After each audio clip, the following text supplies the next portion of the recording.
Welcome everybody in. Roundtable Sports is back. Well, stop it. Roundtable Sports ain't back. The NFC North Roundtable is back. My bad. See, this has been a minute since we've done this. I forgot what I used to say. I don't think I had a thing. I think I just did something. And usually the outro is pretty much the same. It's not going to be great, but the screen looks great. We got some overlays. Shout out to Richie hooking us up, man. We look good right now. But we only got 3 today, so it actually fits kind of well. Like, I feel like the spacing is fantastic. But we'll still talk about the Bears, so don't worry about it. We'll get to that. But we're going to go through everybody's free agency, man. We got to talk about what's going on. We got to update everybody because I'll be honest, as a Lions fan, even though there's not a lot happening, at least on our side, I feel like a lot of teams are dealing with that. I always check on my Cardinals guy, and he's like, yo, nothing's happening. I don't think free agency is great this year, but there's still a lot of moves happening between the NFC North as a whole. So before we get there, I want to go down the list, man, just see how y'all are doing because it's been too long. One bar, it's good to see you. How you doing? Hey, man, you say teams aren't doing anything. Vikings have been busy. Vikings have been busy. They, they may be hitting up the nursing home, but we got some players, man. I can't wait to talk about it. Hey, I'm excited. I'm very excited to talk Vikings. Bears have been busy as well. I know the Lions and Packers, not so much, but we'll get into it. But I'm feeling good. I'm feeling good. Yes, sir. Yeah. I mean, you guys, like when you, we'll get to it, but when you guys signed Allen, it's okay, they got their DT. And then you came back and signed Hargrave. I was like, okay, wait, doing both is not something I ever considered. We'll get to that. Bass, it's good to see you too, man. Yeah, good to see you. It's good to be back. Although it's considered not busy for the Packers, I guess from the outside perspective, from a Packers fan, it kind of is. Like usually we, before Brian Gutekunst literally would sign no one, where it's like last year, day one, right? Jacobs and McKinney. This year, day one, maybe not as crazy as that in terms of like highlight players, right? You got McKinney and Jacobs last year, like everyone, you know who those guys are. But this year, I think we did get two solid players in Nate Hobbs and Aaron Brooks, which is going to help our football team. So I'm excited to talk about that. And, really the NFC North as a whole, man, it just seems like, obviously I'm keeping a closer eye on it, but it's like, damn, like we just like these teams just keep adding and adding and adding. It's like, can the North get better than it was last year? I don't know. It's crazy. Yeah, I hope not, to be honest. Yeah, because last year was stressful. It was like the most. You shouldn't be that stressful winning that many games, but it was, and I think you're right. I think it's happening again now. Okay, before we get into this, I'm just gonna hit this right away. Underdog Fantasy is a partner with BetUS, or not with. Gosh, that's a disaster. I told myself not to say that, but I said it. Don't worry about what I just said. We're gonna cut that somewhere. Underdog Fantasy is working with Roundtable Sports. So Underdog Fantasy right now, it looks like they're offering if you sign up, man, you can get like a $1,000 bonus. I mean, look, I don't be honest, I don't understand this complete thing, but I know they're working with them. There's a $1,000 in bonus credit plus a free pick. Okay, so you sign up, you use code RTS, you see it on the bottom there. So if you're looking for some fantasy work, I guess Underdog's hooking you up throughout the offseason. So check out Underdog Fantasy. We can shout them out a little bit later, but with that, we got to start with the Chicago Bears because Nick is not here to represent, so we can hate on this, even if they may have done a few good things. It's a great opportunity. There's so much going on with the Bears. Like their list here is insane, and it started off. I mean, where I want to start, of course, is the offensive line because that has been the headline for them. They jumped right into it with Ben Johnson of like, let's fix this offensive line, and I understand it. I respect it, and I think it's probably the right approach. I think in a lot of ways to go with proven pieces. You're like, hey, we'll give the draft picks. Let's get guys that can play because I think I'm not going to say the only thing, but I think the most glaring thing that could make this not work, especially with the expectations that seem to be there year one. And Ben Johnson, in fairness, has done this to himself. He's been saying a lot of things. He's ultra confident. We can hear it. Is the offensive line's a disaster. The offensive line is a disaster. His play calling becomes a disaster because of that. Now he looks crazy because that's what everybody is expecting is this is going to look good. He's going to have some things for Caleb Williams, and the offensive line holds him back. So I personally think it's very smart, the approach. I don't think that, like, for example, what Jonah got paid with the LA Rams, I thought was too much. I think it was very reasonable. I think we saw that, but I can understand it. All right, he must have liked Jonah maybe than we did, but I get it. Joe Tooney, I thought was a fantastic move, to be honest, because he's proven at guard, so to slide him right in, I think they're going to ultimately turn around and just say first round. Maybe not. This could have given them flexibility. I think they're going to turn around, though, first pick and grab a tackle, and I don't think they're playing around. I think they're going to invest everything in the offensive line, make sure that's right, because I think Ben's confidence is like, I'm going to make sure the weapons work. Give me the O-line. I'll make sure the weapons work. One bar. What's your overall take? I just want to kind of start with the O-line because there's so much here. Just to start with the O-line, like, what's your take? Do you think they have the right approach there? Oh, man. Yeah, I wish Nick was here. I'd give him some flowers, man. I don't like Jackson. It was funny because when they made that move, I'm like, Bears being Bears. That's a horrible move. I hate it. Yeah. And then they go trade for Tooney, which was fantastic. I mean, they killed that one. I know he is not no spring chicken, But what they're doing, like when I look at this from a Vikings fan, like I look at as the Bears are getting everything in place. Caleb Williams has to come out next year and have the confidence in that pocket. And even if it's short-lived, he has to get that confidence, something he didn't have last year. So adding Tooney, Jackson, Dahlman, I know like Dahlman, it's like the price tag with him, worth it. I think it's worth it. I don't think they overpaid for anybody. Every time you see a signing, everybody explodes about the price. Oh, look at the contract. Look at the contract. It's like everybody, overpaid. And it's painful. Like they did exactly what they should have done. I would have never expected them to go all three spots there on that offensive line. Like you said, Dion, man, I totally expect them to go round one and get that big old tackle as well. They're doing everything they should have. And honestly, I'm surprised they are. We'll see how it pans out. But the biggest thing is they got better at every spot on that offensive line. I mean, Tevin Jenkins couldn't stay healthy. Like they got better, and it's all about Caleb next year, and they have to give him time. They cannot have him running around like he was last year. And 2 years in a row of that crap, you're talking bust. So they're protecting their boy. They did it. And I think they did a good job. Yeah, and real quick, Matt, just to make because I think draft obviously is going to tie into this, like especially because they're going so heavy with interior, like I'm seeing right here. So they give a 4th round pick to go get Tooney, which was, in fairness, from 2026. Like you said, they signed Dahlman, 3 years, 42 million, I think was the initial report. Okay, we'll see how that shakes out. And then Jonah for a 6th round pick. That actually, I think, was this year. This is not maybe the best draft, especially earlier for interior offensive linemen, even though teams usually avoid that. This is not the best spot. Tackles, you can make a case, not really interior. So to also kind of attach those two things together, I think it makes a lot of sense there. Bass, what was your takeaway on the offensive line approach? Yeah, man. As much as I'd like to sit here and like hate on it, like the Bears to be in it's they made good moves, and I know a lot of people aren't high on Jonah Jackson, but for a 6th round pick, I mean, why not see what happens? And there's other ways you can go about that. If they draft a guy in the middle rounds, maybe Jonah Jackson doesn't work out, they'll be fine, right? Because they have more pieces around that offensive line, right? If one guy doesn't work, like Jonah Jackson, well, they have 4 other guys that are really, really solid. Joe Tooney for a 4th in this 2026, I think, is a steal. I mean, we're talking about one of the better guards in the NFL. And when you just look at the salary cap hits, right? Joe Tooney, $16 million cap hit for this season. That's not bad at all for the quality of guard he is. Drew Dahlman, a $13.6 million cap hit this year. He was easily the best center available in free agency. And I was joking with Bears fans online, like, oh, you guys want Drew Dahlman, you're going to get Josh Myers. Obviously, they went and got Drew Dahlman. It was like half joking. Now Josh Myers signs for, I think it was $3.5 million like an hour ago. So laugh at me, right? But Drew Dahlman was a quality signing there. I wanted him in Green Bay. So, of course, great signing by Chicago. And then Jonah Jackson, $11.8 million in terms of a salary cap hit. We'll see how it all meshes together, right? You can have a lot of quality offensive linemen, add them in, but these are all new guys. So continuity is going to be an important thing, and how that works over there. And you guys keep saying they're going to get a tackle early. I'm more worried if they go and get Genti at 10, honestly. If the Raiders don't snag him, I know. But if they don't, like that's scary, because you not only added to your offensive line to where it's like, okay, you got some movers down low, but now you can add Genti to that.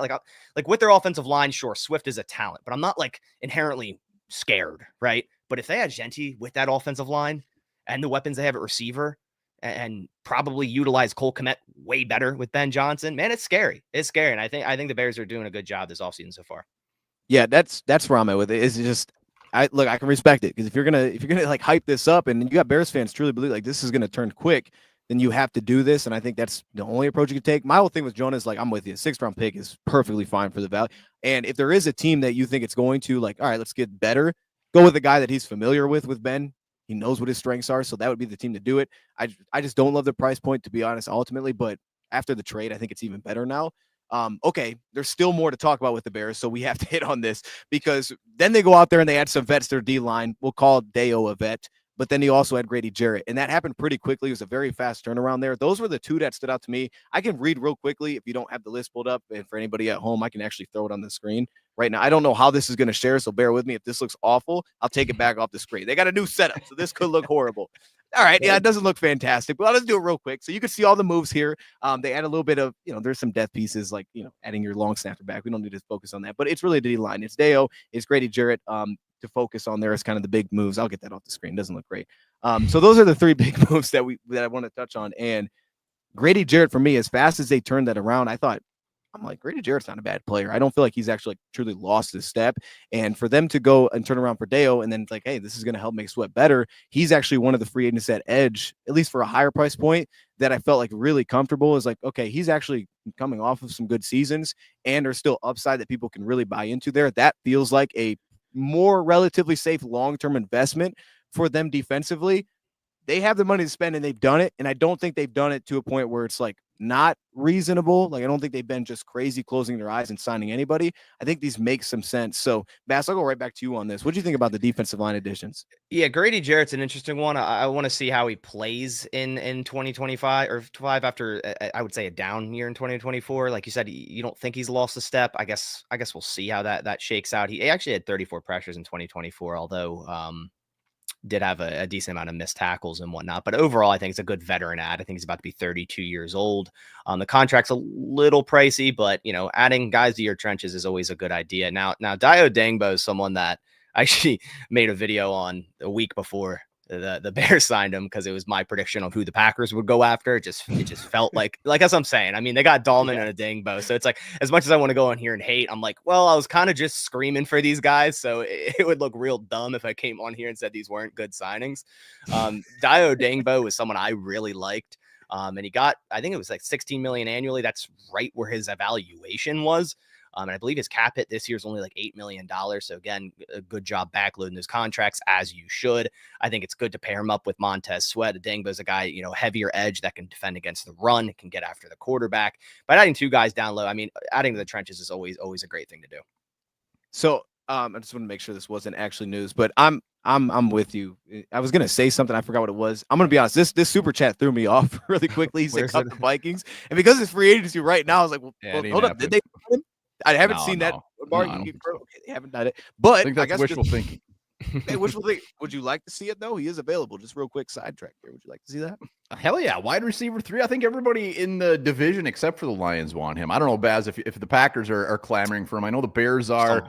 I know a lot of fans are, but as wide receiver 3, hell yeah. Okay. Yeah. See, I'm not like. Yeah, I don't really want him. So you nailed that actually. So okay, yeah, well, I'm not that high on it. But I'll go to you with the Bears moves that they made. Like for the defensive side of the ball, I think those are the two main moves. Do you think like either of those are like, yeah, that's an overpay that shouldn't have been the swing that they took? I mean, they have money. So how do you feel about those two? No, I think it's good. I mean, they're kind of just like the Vikings. They're building through both the trenches and free agency, and they had to, and they are doing it. And they're spending money. And when you look at these contracts, see Milton Williams getting $26 million a year. Like I just don't go for the, hey, that's an overpay. That's what they cost. Like that's what these players are costing. Grady Jarrett costs that much money. I was surprised how fast that one got done. Like when he signed him, like what the hell they signed Grady Jarrett? But then like it makes sense. So I like the Bears moves. They make a lot of good moves in the offseason. Let's see them put it together. They've been signing people for years and they still suck. So we'll just see if it happens. I like the moves though. I like the moves they made. That's why I wish Nick was here. I'd be telling him like, dude, you guys are killing it. Well, because he's not here, I feel like there's too much positivity. So let's hate on something. That's what I just said. They always suck. So well, that's actually you're right. You're right. I was gonna hate on Scott Daly re-signing him. What a disastrous move, man. That's a pretty awful long snapper. We had to deal with him. No, you're right. I think they've made good free agency moves. Okay, let's get off the Bears. Shout out to the Bears, making some good moves. It feels like. Let's just who wants to go for it? One bar. You want to jump in this? You want me to jump in? I mean, we don't have much to talk about me and Bass, so I feel like we should just jump into it with one bar. You guys are making a ton of moves as well. I want to throw this to you. Let's just do this. Let's go to the Vikings. I want to start with out of all the names. We'll get into all of them, but just give me one. Who's been your favorite move so far? Favorite addition so far?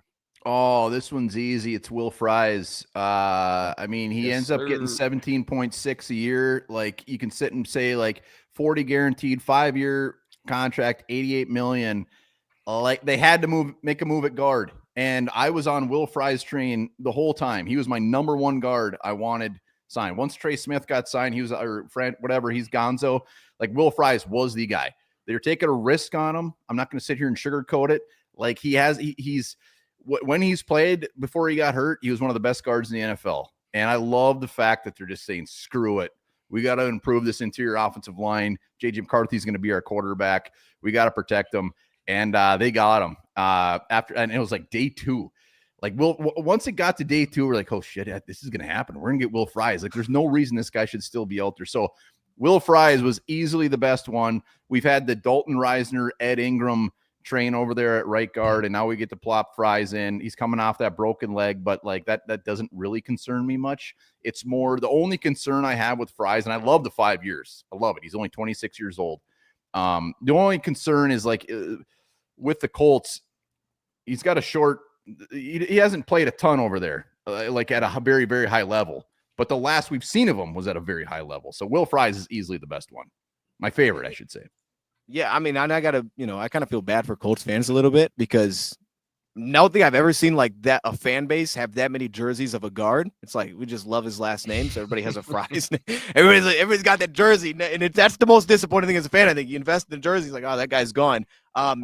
So just to run through the names, and if I'm missing anyone, Bar, you call me. I just want to run through the names that you guys have brought back so far. I mean, from the re-signings, the key ones, Aaron Jones, Byron Murphy are both back. But outside of that, you guys, like I said, you went with the 2 defensive tackles, the vets that I think they were both released like right before free agency, like a week before. Javon Hargrave and Jonathan Allen are both brought in. And then you also have Ryan Kelly. So you did invest on the offensive line. And Isaiah Rodgers, I'll just throw mine in there real quick. I thought the price point was kind of high for what I expected. And to give him 2 years, I thought he was going to get a 1-year deal. But I kind of liked Isaiah Rodgers. Honestly, I thought that maybe was like the kind of thing that we would go after this offseason. I think that he played a lot of limited snaps. But the thought was, I think from Philly fans, we lost Slay. We'll bring him back. He'll be the future here. He's young enough. And I think that his film was good enough last year. I thought the price point was high, but I like the player. So I'm kind of in Bass's spot. So here's the problem with social media, okay? We do these free agency things. If you predict something and you're like, this guy, he's a guy. We got to bring him in. And then they go to a team. It's hard to turn around and be like, yeah, that's not the guy. So we do kind of put ourselves in bad spots with that. Bass, of the moves, which one do you like the most? Of course, I got to say Aaron Jones. Nah, I mean, I like Aaron Jones. I'm happy he got his money. The fact that he got more money than what the Packers had offered him, what the Vikings originally gave him, the 2-year, $20 million deal.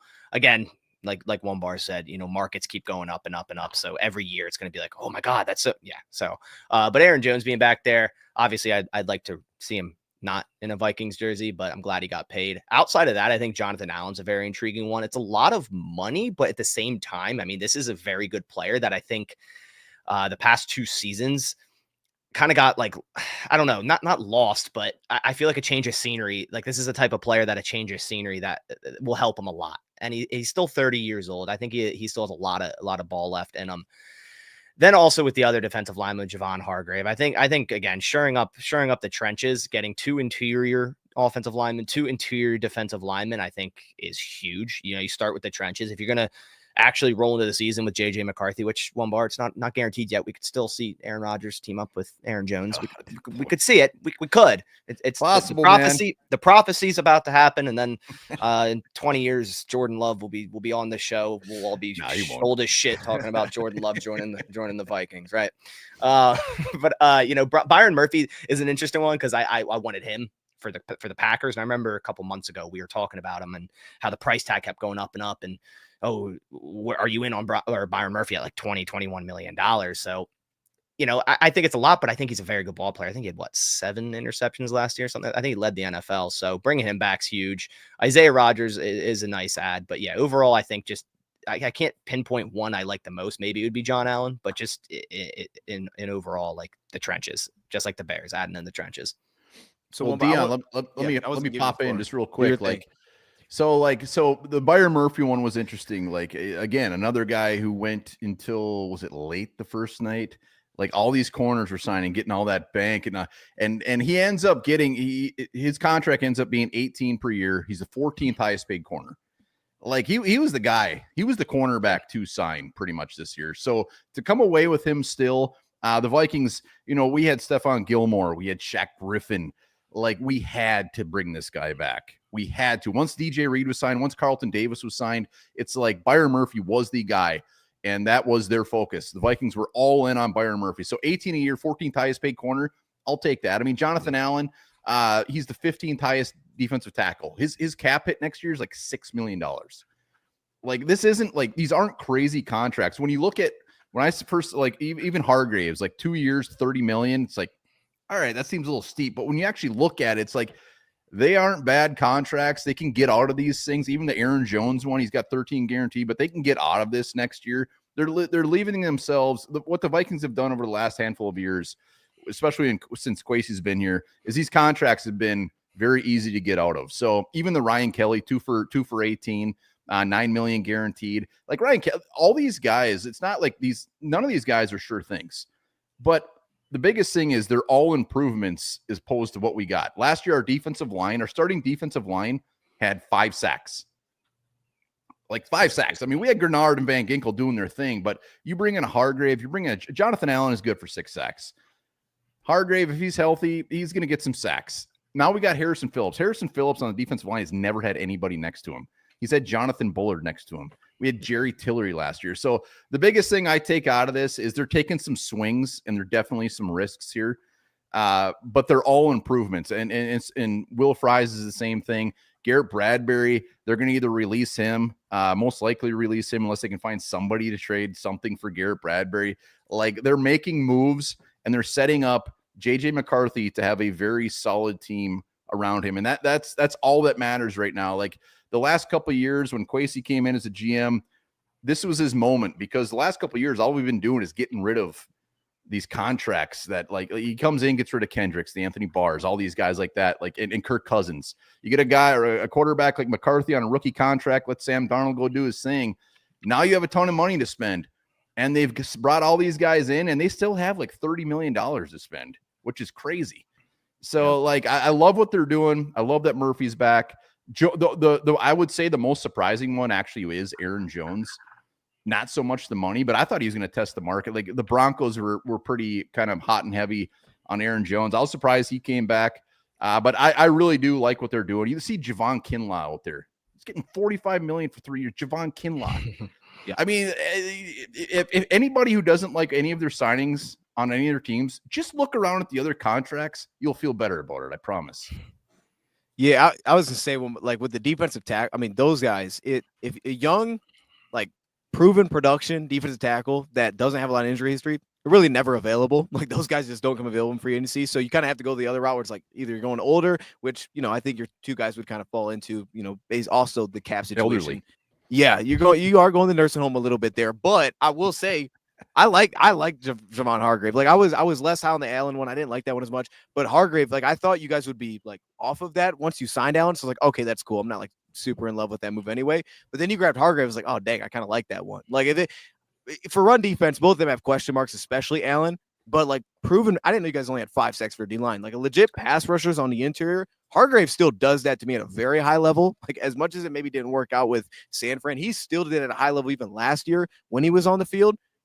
We got to get to this though, one bar, because quarterback is, I think, the talk of everything right now. TD's coming in here telling, I thought it was legit. Like, shoot, maybe they did sign somewhere. Who's your quarterback? Because we know it's McCarthy, but like, what do you expect? Is there going to be another move in free agency? Daniel Jones signed with the Colts. I think that was kind of like the shoe-in. We thought he was going to go there. Nick Mullins is gone. I mean, you guys, yeah, we're screwed, man. We're screwed. Nick Mullins is a freaking Jaguar.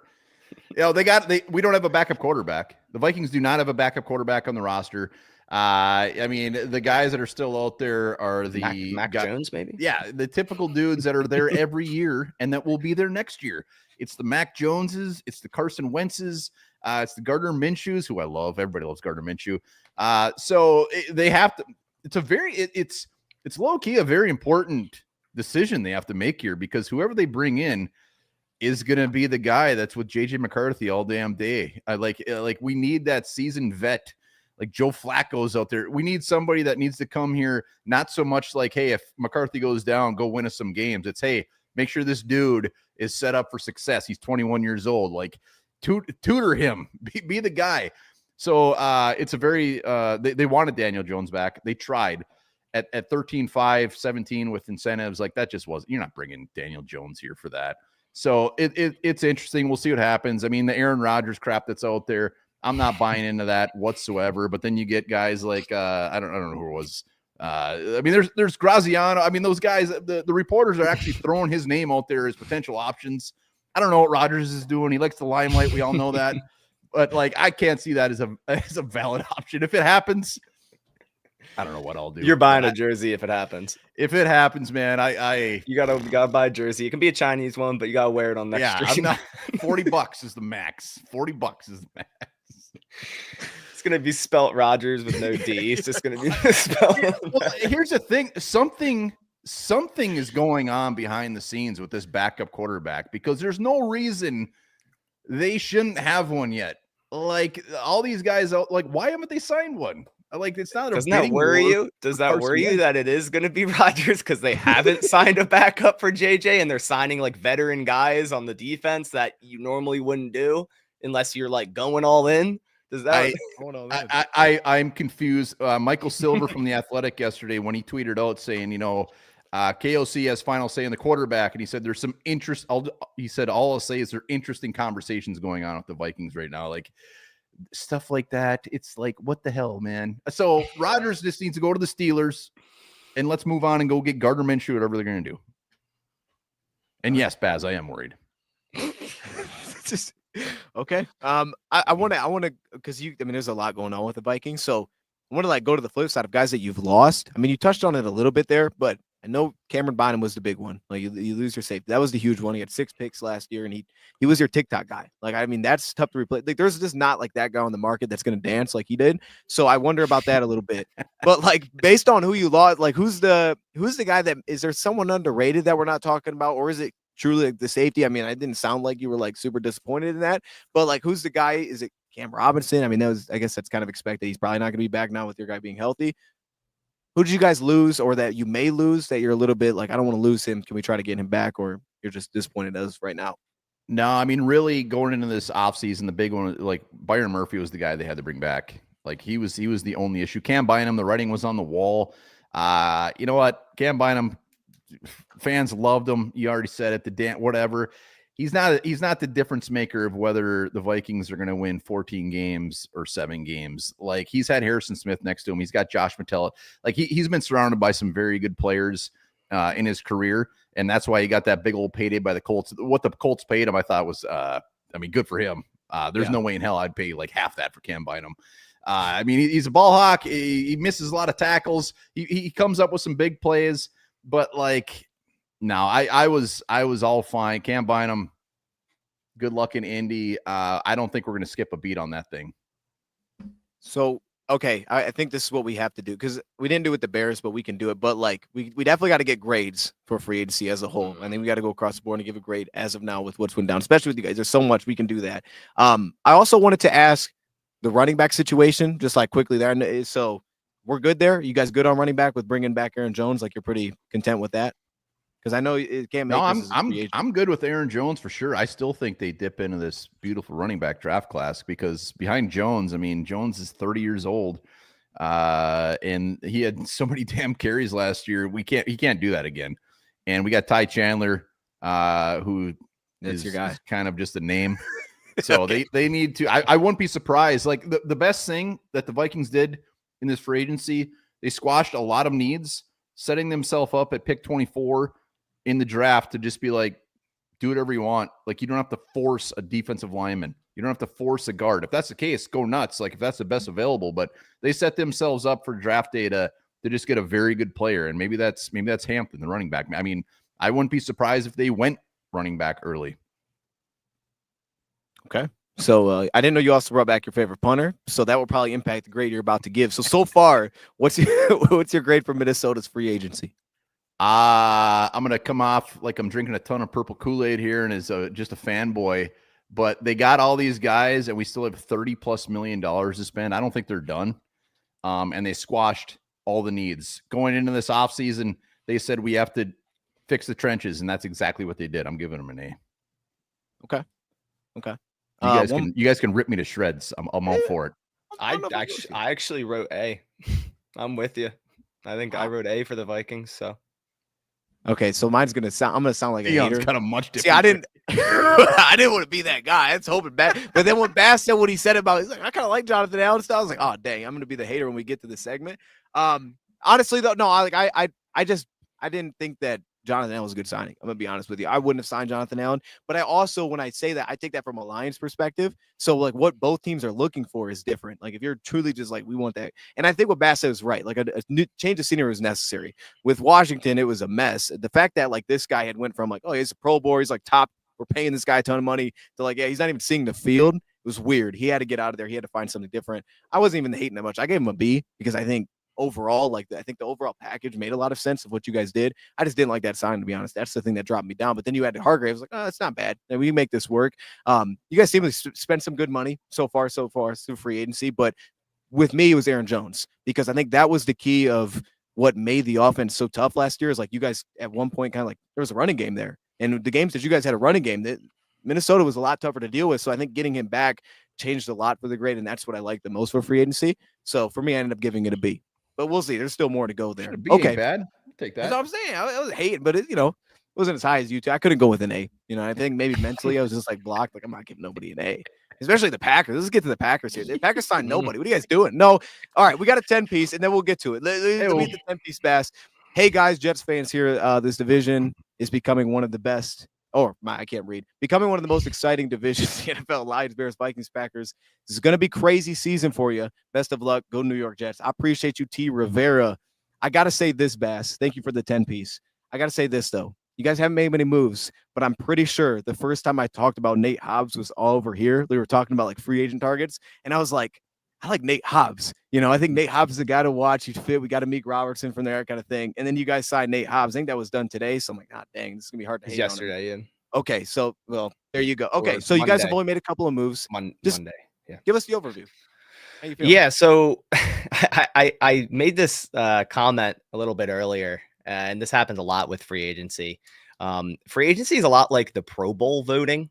A lot of it's a popularity contest where it's like, I know that name, right? So I want the Packers to go sign it, right? You read one tweet and you read one PFF stat and you're like, this is our guy, right? So when the team that you are a fan of doesn't go out and sign the big names, you're just like, they're trash. That's a horrible signing. They overpaid. And I think when you actually do a deeper dive, like you said, you probably dove a little deeper on Nate Hobbs than I did. I looked at him at a surface level before the Packers signed him because I saw all the slot snaps and I was like, well, probably not a target for the Packers because Javon Bullard, we just drafted him in the second. He played majority slot in 2024, and that's where he projects. But now that the Packers signed him, of course, I went back and watched tape from 2024 and 2022. In 2022, he played boundary, where a lot of Raiders fans say he played terribly, which I kind of disagree because before week 5, before that broken hand, I thought he was playing very well. And then after the broken hand, he returned. He couldn't press. He couldn't get his hands on receivers, which is huge for him. That was a problem. I think he's a better slot corner for sure. But the Packers, the sources say they're going to use him in both boundary and slot, whether that's, base defense early on, putting Nate Hobbs on the outside, and then moving him to the nickel for passing down, something Javon Bullard struggled with. So I'm all for the Nate Hobbs signing. I really, really like it. Yeah. If you look at his, statistics over the past couple of years in terms of a slot cornerback, he has some good stats there.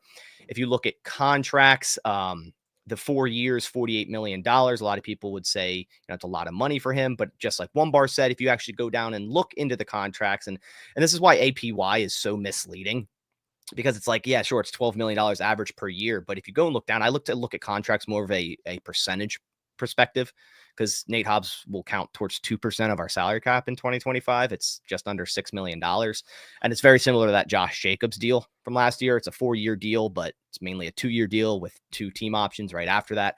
I really like the addition there. He's 26 years old. He fit that Gutekunst mold of end of his rookie deal, kind of a guy maybe not a lot of people have their eyes on.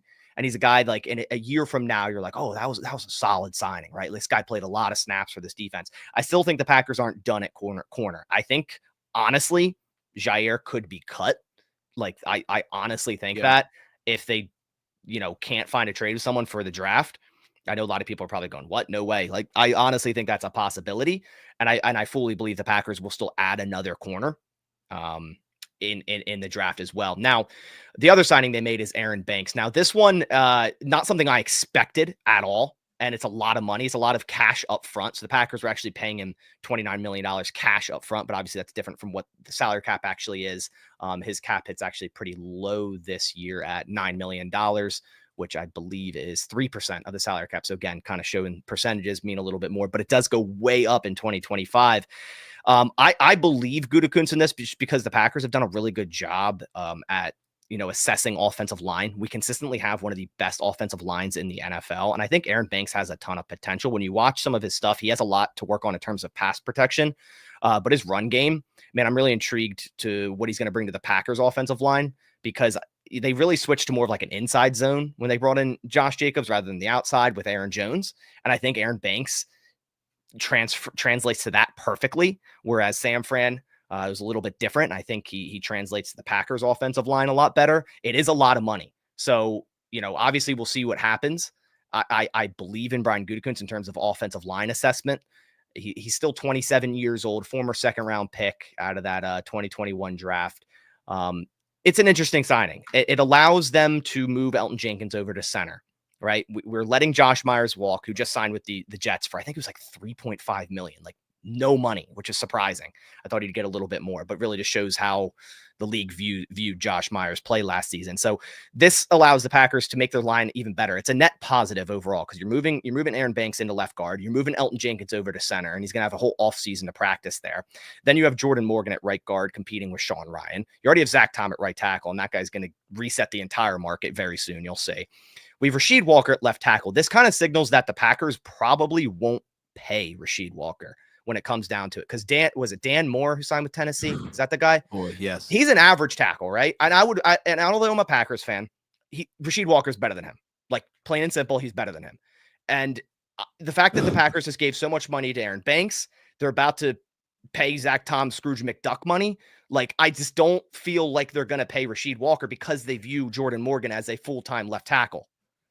So I really think they're going to move Jordan Morgan over to left tackle, Aaron Banks full-time starter at guard, Elton Jenkins in at center. They'll probably draft another tackle or a guy that has versatility this year. Sean Ryan is an impending free agent after this season. There's a lot of moving parts there, but one thing's consistent is that the Packers have consistently a solid offensive line. So I'll see what happens with Aaron Banks. I think it's a lot of money. They're investing a lot here, but at the end of the day, the guy, he only allowed one sack the past 2 seasons. Again, he has a lot to clean up in the passing regard, but overall, I do like the signing. They also brought back Isaiah McDuffie. It's a really cheap deal. It's a depth guy. I think they can upgrade there. And then Brandon McManus, bringing him back, that was like, you needed to do that, right? 3-year deal, $15 million. And then in terms of the guys we lost, Eric Stokes went to the Raiders, so kind of a swap there, very cheap. There was no reason for them to bring him back. I wish the best for him, but he was never the same after those leg injuries after that rookie year. AJ Dillon just signed with the Eagles. I love the fit. Hope the best for AJ.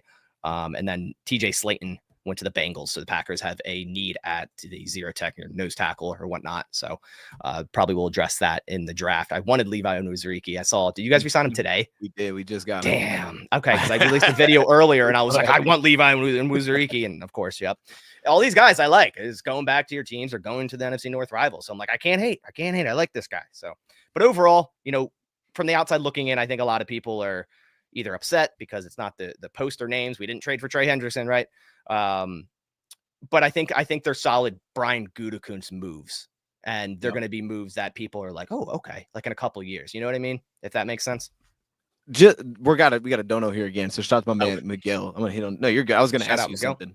Sup, guys? These Bears are different from the old Bears. Okay, everyone in the North. Every year, bro. Appreciate it though. Hey, we show love. We show love to free agent. We like the free agency. One bar's hating. One bar's like, we got to see it on the field. But no, that's actually a fair take. Fair comment. Pretty fair comment. I was gonna ask. So, Bass, when I first saw the Brewer move, was that what it? No, it's not Brewer. Hold on. Aaron Banks. When I first saw that move, like initially, my thought was like, okay. I thought reshuffling was going to happen on the O-line too. My thought was way off because I'm not obviously following the Packers like you are. And I remember, I think it was like during the season, you were like, Zach Tom's got to stay at tackle. My initial thought when I saw it was like, okay, now they move Tom to center. He goes to guard. and then all of a sudden you'll put Jordan at right guard. Like maybe that's the move. So was I just way off on that? You're not. That's stemming from reports last offseason. The reports came out. The Packers believe Zach Tom's a Pro Bowl right tackle, an all pro right guard, and a Hall of Fame center. I don't know the validity behind these reports, but here's the thing. As I mentioned, they're gonna pay Zach Tom an absurd amount of money. It's gonna be tackle money. I think if they're gonna do that, moving him into center wouldn't make much sense there. And I think just having solid tackles makes a ton of sense. And Elton Jenkins has played center for us before. He can play center. I like the idea of Jordan Morgan getting out to tackle early. I think if Zach Tom moved to center, Morgan would flip to right, and then you just keep Sean Ryan in at right guard.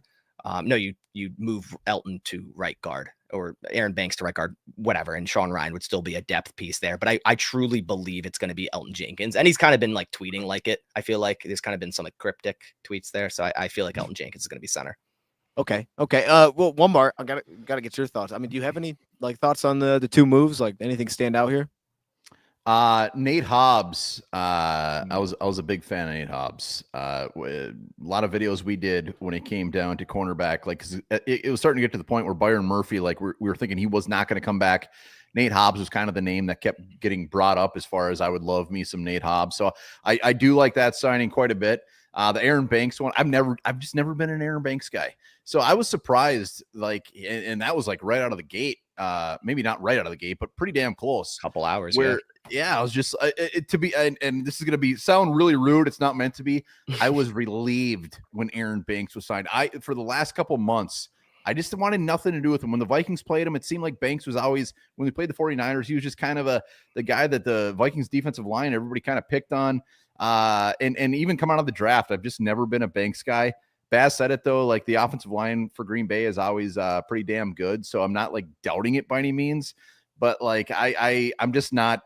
I'll have to see it. I got to see the Aaron Banks thing. My biggest thing with the Packers is like, did you get better as far as the guys you're losing? Like if you're losing an Alexander, you're just bringing in Hobbs.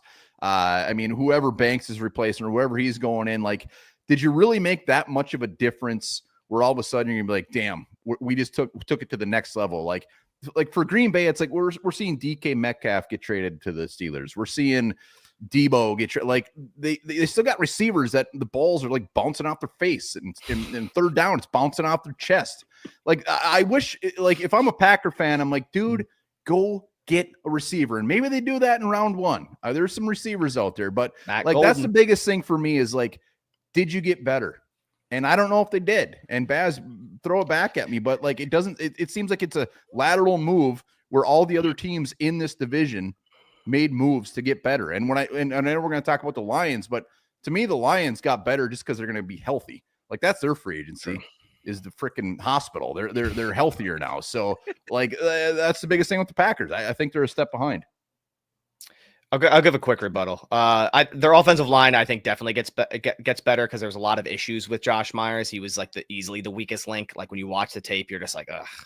You're like, it just felt like the Packers are going to bring him back because it was such a Packers pick to begin with. The pick very before Creed Humphrey is like, come on. Or no, sorry. Yeah, they picked him one before Creed Humphrey. So it's like, what are we doing?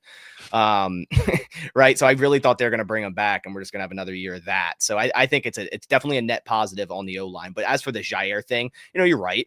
Nate Hobbs, probably a better slot than he is outside. So right now, you didn't inherently add a full-time boundary guy.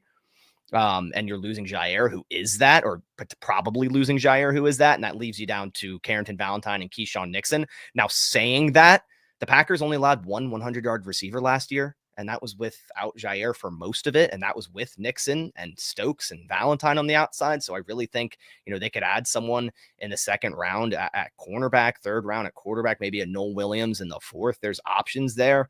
I like Nate Hobbs as a versatility piece though, but I do get the precedent of like, okay, well, you're losing a former All-Pro in Jair and you're adding Nate Hobbs, who primarily plays nickel. Like, what are you going to do at outside? But as for the offensive line, I think they definitely got better. All right. And just like last point. So if you tell me if I'm wrong, but Nixon, he played wide a little bit last year. And I thought, This is pretty good outside. Yeah. So, like, So to that point, I was like, I'm pretty good. I'd be comfortable with either way. If he plays outside, it's pretty good for the Packers. Dion, don't mutter those words over on the Packers Twitter sphere because if you even mention Keyshawn Nixon, no matter what, trash. And he literally played so much better on the outside this season than he ever did in nickel. And no one wants to admit it. There are some mistakes, as there are with every outside cornerback, but every time the Packers, man, they needed to make a play, I feel like Keyshawn Nixon was making it. And I'm okay with him being corner number 2. I still think the Packers need that lockdown guy. Nixon's a great number 2 guy, in my opinion. Can Valentine rise to that? Can they draft a guy? But I'm glad you said that, because I feel like I'm always fighting and always like I can never find too many people that actually believe that. But Nixon was much better on the outside than he was in the nickel in past years. Yeah, I just remember watching. Go ahead, one more. Go ahead. No, so I was just gonna ask, like, is the Packers just content at receiver? I mean, is there anybody that do you want a Cooper Kupp? Do you want them to go receiver round 1, which they never do? Like, as much as I love Kupp, it just doesn't make sense because slot guy, motion guy, it's Jaden Reed. Like we have that. Matt LaFleur has like one, guy that is your motion guy. It's your guy, right? You motion around, you move him to the backfield, you do your gadget stuff. That's Jaden Reed. Like the Packers could sign Cooper Kupp, and I think they could still implement him. But I think at this point, just based on what's left in the market, I mean, it's going to be draft, and the Packers are going to draft 2 receivers because Watson's not going to be available. Watson and Dobbs are on the last year of their contract. I still have a ton of faith in Dontavian Wicks. I'm the biggest Wicks supporter probably on the planet Earth. But they need to add. They do. They need to add. And if that's Matthew Golden in the first round, I love it. If that's Jaden Higgins in the first round or trading up early second, I love it. If that's Trey Harris in the second, I'm all for it. Those are guys I really like that I think fit right into the Packers mold, especially Matt Golden early. It's just like, okay, you lose Christian Watson. Like, here you go. Here's a guy, go run deep, buddy. Like, you know what I mean? No, and he's better than that too. He's not just a deep threat receiver. So there's options. There's definitely options. And as much as I want them to do it, I mean, the Packers probably won't add a receiver till like the 6th round in Deontay Thornton or something. Just watch. Just letting you guys know. I get the feeling receiver this year could play out not the same because there's just a couple more bodies, but like it could play out like similar to when we took Terry on last year, like where one side of the ball gets pushed up really high. And then it's like, all right, we still feel good. Even though like the board wasn't saying like wide receivers loaded, like you still end up landing one. And this could be the year where the Packers take receiver round 1, like you're saying with Golden, where it's like defense just kind of overwhelming was it, but that led to a receiver falling. And I'm really hoping that that's not Golden. So just throwing that out there. If it's someone else, cool, but hopefully it's not Golden. Okay, I guess we'll go to the line. My bad also on the graphic. I just realized I hadn't changed it till the end. So my bad. It's fine. No one even knows who they are. It's fine. Honestly, look at the faces. I wouldn't have been able to tell you. The black shirt may have like, all right, maybe there's something there. The Aaron Banks, someone commented, looks like Jordan Morgan and Sean Ryan together mixed, which it does. If you look up both of them, dude. It's a good. That's how you know he fits. That's how you know. All right, we got ours will be local. I don't even know who the dude is on the. Okay, no, Who is that? Honestly. Looks like he likes to party, man. I'm not sure. I'm gonna be honest. I don't even Someone just threw that guy in there. He's made up. I feel like I recognize his face. Like, is he a Badger? I feel like for some reason he might be a Wisconsin Badger. I might recognize him. I don't know. Seems like he's already wearing a Lions jersey. He's ready. He's ready. Put him in, coach. Who the hell that is? Okay. It's a UFL jersey. Yeah, dude. Some must be slipping my mind. I don't even know who that is. I honestly have no idea who that is. Is that Roy? No, that Roy Lopez is on the left. Yeah. Somebody says the guy from the Colts. Did you sign someone from the Colts? No, I don't think so. Well, it ain't Kevin Zeitler. I know that. It's not Zeitler. It's okay. Not. Well, it's that guy. Yeah, maybe that's future. They're predicting something that's going to go down. It is Sycamore. So it's happening. Okay. I don't know. Maybe this just happened too, and also I missed it. Maybe I missed it. That's real possible. All right. I'm probably all right. So let's go to the ones that I'm. Let's start there. We got DJ Reed first. So that was the big one. We lost Carlton. We swapped it for DJ Reed, and it's actually like payment. Actually, it's payment wise cheaper.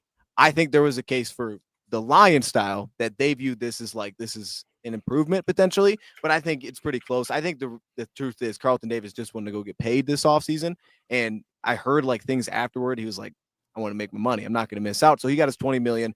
I think that style-wise, they could have made the case to themselves, like, hey, DJ Reed actually fits us better, just because style-wise, it's kind of what the Lions go for. Undersized corner, not the fastest corner, but super physical. Will get holding calls, but that's how he's going to play the game, right? He wants to get physical with guys left and right. So I think from that perspective, it made sense. Like, that was the only guy on the market. I was like, if there's a corner they could make the cases better than Carlton, would probably be DJ Reed. So that makes a ton of sense to me. And then, we really haven't made a lot of things happen outside of house, but the one that Bass brought up most recent, Levi Onwuzurike signing back. Baz, I gotta be honest, man, that move made me want to cry a little bit. Seeing that $5 million. So cheap. Yeah, dude. Because if we gave him I didn't see a multi-year deal even being a possibility, to be honest with you. Like, I didn't see that even being able to play out from both sides. So I once I saw the Javon Kinlaw thing happen, and then when we saw with Carolina paying their guy to $26 million, I was like, oh goodness, he's gonna get this big deal because he is coming off of one really good year, and it's going to be multiple years, and we're not going to be able to do it. But that didn't happen. And my assumption is I would believe that he was probably trying to see if that would come along, and it probably didn't. So he's like, okay, I'll take the 1-year deal to come back because he's going to have a starting role immediately. He should entering the season. And then I think next year he's going to be looking for that big payday. So it just worked out perfectly. I think he's going to get that payday at some point. It's just not yet. So that's great for us. And then we lost Kevin Zeitler like 3 minutes after. It was like, all right, Kevin Zeitler's gone. And then immediately I was like, oh, that's sad. I was hoping like this was going to be we're going to make those moves, man. We got these dudes back as we fired up. And then Zeitler immediately leaves to Tennessee. But I'll give my quick take on that. I don't think that was anything with pay-wise. Him getting the reportedly $1 year, $9 million versus the just over $6 million that we were giving him. I don't think that had anything to do with the payment. I think that was truly him probably making a decision on where do I want to end my career. Maybe there's someone that I want to play with coach-wise or player-wise. I don't think the Lions had any problem saying we'll give you $10 million to come back for a year. I wouldn't have had any problem with that. So I don't think it had anything to do with like payment. I don't think they would have been a problem with giving him that money. They love their O-line. I think that was more so on his court, and I think the Lions were probably preparing behind the scenes for a couple of days. Like, we might be losing this guy. So I think they're already kind of on to the next, and they knew this was going to happen. But those are really the two main moves. And then we had Roy Lopez that slid in last night, and that was just a need. Like, that was kind of straightforward. Like, we needed a backup nose tackle. That was my top need, even though it's not flashy to what Bass said. Here's the other thing, Bass, that I think, here's my take on free agency, and I think One Bar could probably get with this as well. If you sign guys that are from your team, it's probably not a good move. But if he's somewhere else, even if it's a worse player, you made moves. You made a good thing happen. Like that, I think that's free agency. It's like, even though the original team didn't want him. Right. It's like, wait a minute, that guy might be something. Our guy's trash. So I think that's how free agency goes. Shiny new car, man. That's as long as it's new, there's something there, right? There's something there if it's new. So this is kind of the world that we've lived in. I think since Brad's been here, I think just Lions fans, or in general, are upset.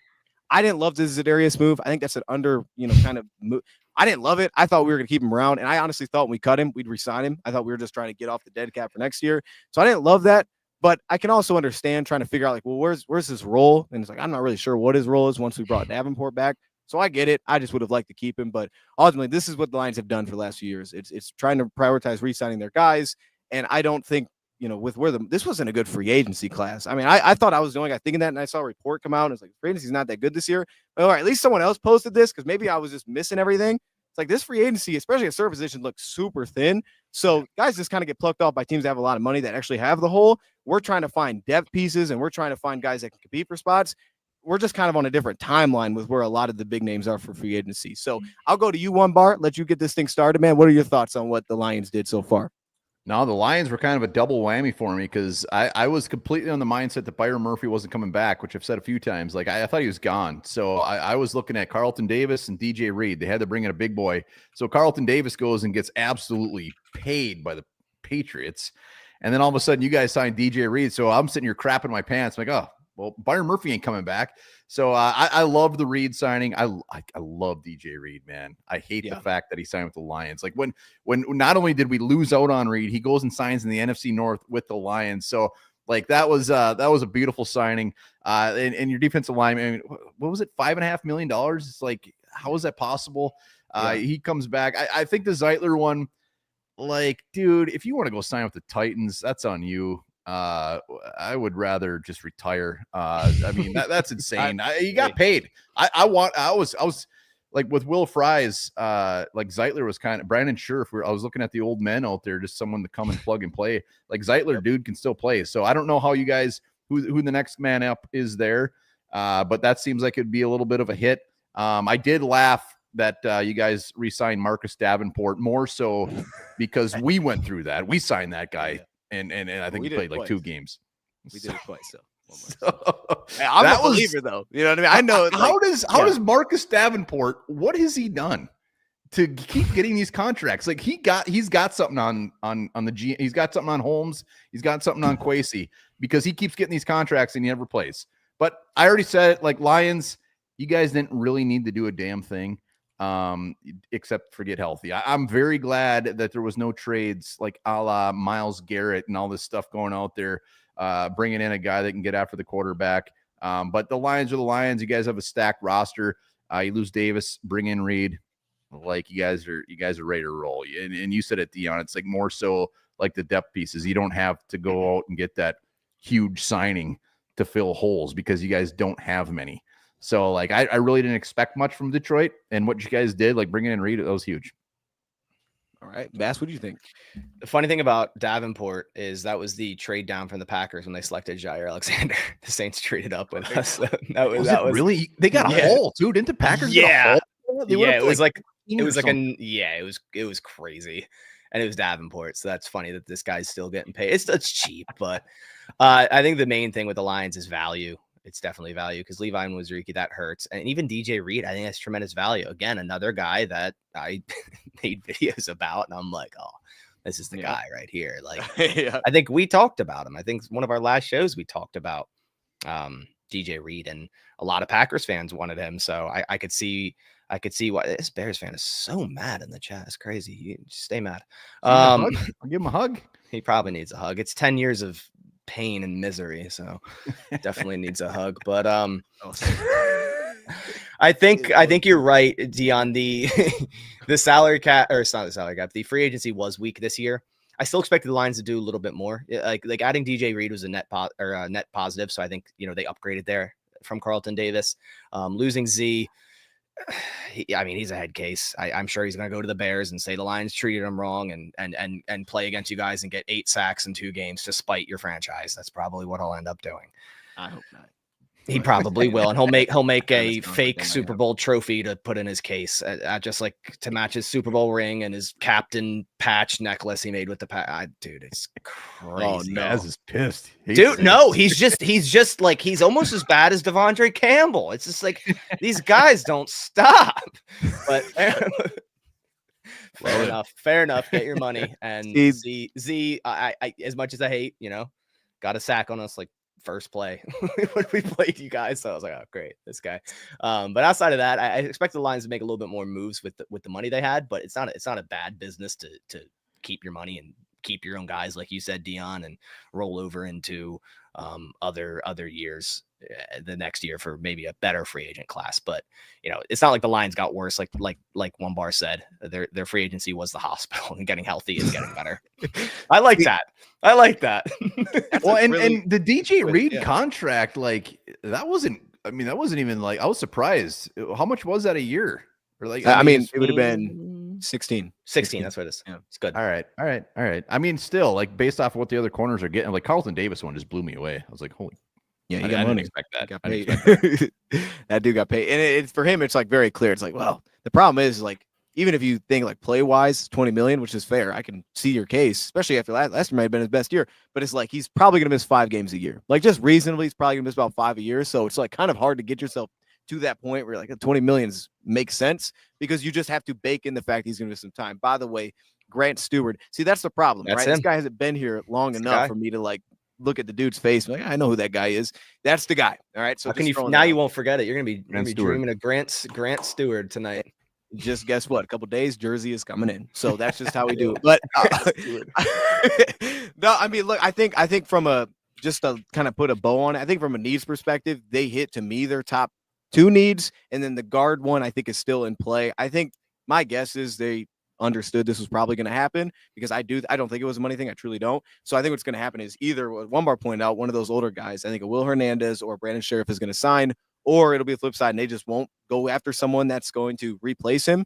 They'll be cool with Graham Glasgow. They may sign like true depth, and then they'll hit the draft and they'll add another guard. That's kind of, I think there's only a 2-way street for that to go. I don't think they're that pressed for it. unless one of these other players end up signing for a short-term deal. Because I think there's only like the Lions are in a weird spot with timelines where it really has to like kind of match up to what you guys laid out. Where I don't think they're comfortable just signing like anybody to a 3-year deal because they don't want to get stuck with dead cap, knowing that they have all these payments they're going to be trying to make here soon. So I think they're doing everything they can to avoid that, and it has to like line up on time. It has to be perfect. So I think their window of signing guys is much smaller than a lot of teams. It's not like something like super unique. I just think they're in a different spot because they're prioritizing so much of bringing everybody back. I think that's kind of the spot they fall in. But I'm going to say for Marcus Davenport, I do believe one bar. You don't have to believe, but I do believe one bar. Look, here's the thing. I got a shirt. Pulling that. I appreciate that. You know what I mean? When you invest in a product of a player, it's got to work out. So like I when we signed him, I was like, this guy's gonna be a long-term fit. So we got the shirt, and then it's like, all right, he's hurt. This is gonna be a disaster. He's not coming back. So when they re-signed him, I was shocked. I was like, oh my goodness, this guy is gonna be long-term. However it works, he's gonna be long-term. So I'm fired up about that signing. Just a side note. All right. I mean, do you guys want to give out grades here? I mean, I know there's gonna be A+ across the board, so you guys don't have to, but if you want to, go ahead. Bass, you go first. Yeah. Bears, I think A. Vikings A.